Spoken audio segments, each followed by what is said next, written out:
School is a place where you find out who you are. I love to sing. I really love to sing. I love just music in general, and like we were left without a music teacher and threatened with having our music program taken away, and then in the following year, when I wanted to go forecast for music, they said, we're not gonna have it. I would love one day to serve in Oregon's legislature. I hope that with the classes that we offer, I'll be able to get to a good college and come back to Oregon and do that.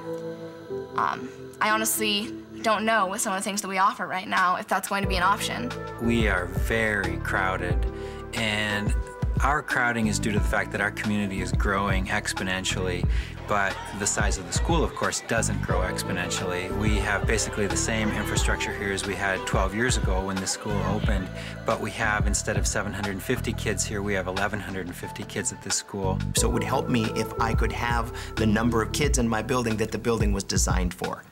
When you have more than that, everything stretches and crowds. And public schools do whatever it takes, I know, to accommodate whatever they have to. And as a public school, we can't put up a no vacancy sign. We can't provide an adequate education without stable funding. And for 16 years, we haven't had stable funding. And it just feels like we're turning our backs on our children and the next generation. Our leaders need to acknowledge that things need fixing, and that the priorities around fixing our problems should be oriented toward children. I think that's what STAN does. What Stand for Children does is enable citizens to be effective with decision makers and hold them accountable. That's the democratic process at work. This is your big day. From my perspective, decision makers across the state at every level, school board members, county commissioners, city council members, state legislators, up to the governor, respect Stand for Children as a strong voice, and they respect that when we take a position, we've done our homework. It's a group that embodies the understanding that it's important for all children. This is all children need to have opportunities, and all children need to have a voice.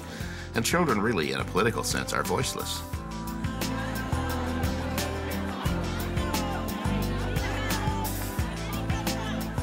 When you invest $1 in a direct service program, which is vitally important, you get $1 or a little less in direct services for children. When you invest $1 in Stand for Children, we've shown over the past 7 years a track record of turning that dollar into $159 for schools and other children's programs through our advocacy. Effective advocacy, such as what Stand for Children does, leverages philanthropic resources to an enormous extent.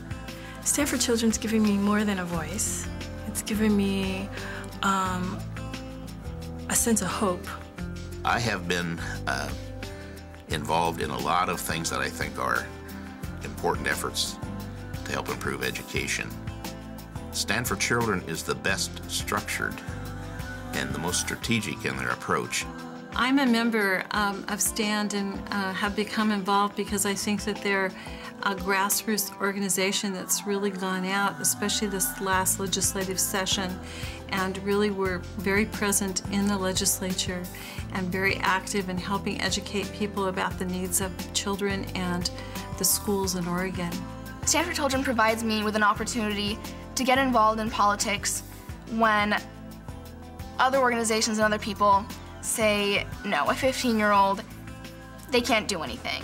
They say, no, that's the voice that we need. That's who we need talking to our legislators. That's who we need talking to our community members about what's going on. I think that Stand for Children is a group of amazing people who are doing amazing things, and I'm so thankful to be a part of them. They advocate for the student. They make a change when they advocate. And they're real.